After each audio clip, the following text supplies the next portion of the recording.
DFID should only focus on the access agenda and only focus on renewables.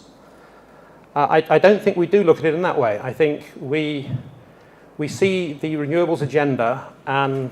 sorting out the challenges of the power grid as both being critical for the future development of Nigeria, and both being critical for poor Nigerians in particular.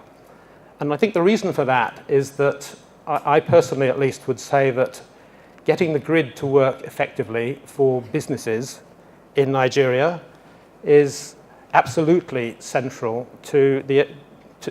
ability for Nigeria to diversify its economy, and through diversifying its economy, create jobs for the very fast-growing population in Nigeria.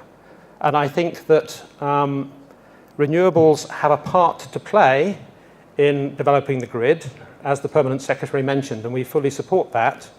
But we don't think that renewables at this point in time, we don't think technology has got to the point where renewables can take on the main task of giving energy to businesses in Nigeria in a way that allows Nigeria to compete and change the structure of its economy. At the same time, we don't think that the grid, actually at the moment or in the foreseeable future, can take on the task of getting energy to these tens of millions of Nigerians who don't have access now. There simply isn't the money to take the power grid to every village in Nigeria anytime soon. And therefore, if it were not for the progress that's been made in renewable technologies, the reality is, from a practical point of view, it would be impossible to solve the energy challenge in Nigeria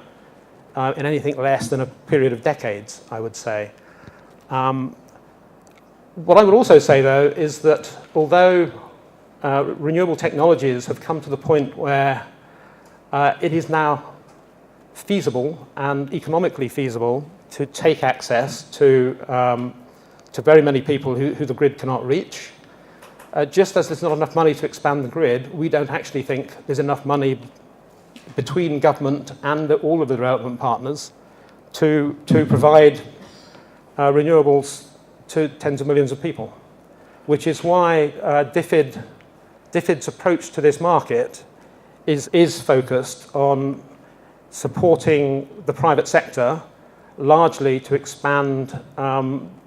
its provision of systems and devices to people who don't have energy access now on commercial terms, rather than focusing on development money being used as subsidy. Having said that, we certainly recognize that the market is not going to solve all of these problems, and there will be consumers and there are other uses of solar energy where the market is not going to come in and do the job. And we are also focused on one particular part of that, which is the use of solar for public services, particularly health and education services. So if you look at what DFID is actually doing to support this market at the moment in Nigeria, we have a number of interventions aimed at helping businesses drive forward the market. That includes a program of direct grants, and businesses that DFID has given grants to supplied, I think, around 170,000 systems or devices during 2016, which is a significant portion of the market. We are also supporting Lighting Africa, and we are also supporting Power for All, who wants this event today. The other side of what we're doing is providing capital to support the installation of solar in schools and clinics. Our first project was to co-finance with Lagos State installations in 172 secondary schools and 11 primary healthcare centres in Lagos. That work was finished a couple of years ago. We recently completed installations in 34 primary healthcare centres in Kaduna. And we're also working on the provision of solar systems in the northeast, particularly in Borno State. And although our support to the market is largely focused on that part of the market operating at commercial terms, we very much support the efforts of everybody in the room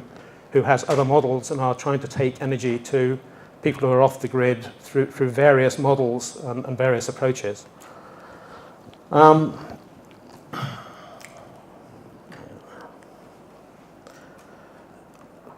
I think one of the challenges in this market is a lack of information and a lack of understanding at various levels. I think the government actually is very supportive of this market, but I think if you go out, for instance, at the level of states, I still talk to counterparts at state level who have a negative vision of the reliability of solar, for instance, and this is based on historic installations that have not worked for a variety of reasons. And I think the public as a whole does not yet understand how much potential there is for this technology to improve their lives, and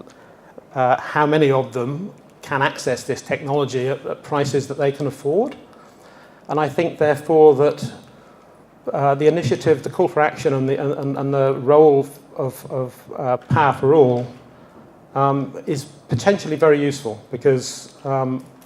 I think there is a need for advocacy for this market, and I think there is a need to go out there and spread the word as to what is happening and what this means to people. And I think, I personally feel that everybody involved in this market should be supporting Power for All to help them get the message across, both to parts of government that may not have got the message yet, but also, more importantly, to the public. So with that, let me just say again, thank you for launching this call for action, and DFID is fully in support of it. Thank you.